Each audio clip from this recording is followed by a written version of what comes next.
اعوذ بالله من الشیطان الرجیم. بسم الله الرحمن الرحیم. یا رسول الله بر احوال خراب ما ببین، رو به خاک افتاده ایم از شرم و عصیان بر زمین.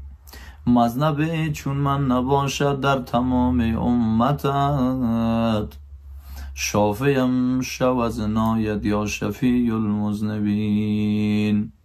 دیده جیون سینه پرخون دل کباب افتادم، دیده جیون سینه پرخون دل کباب افتادم.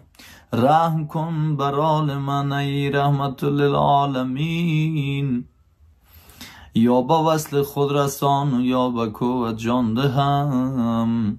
زندون امیدم مگردان یا چنان کن یا چونی.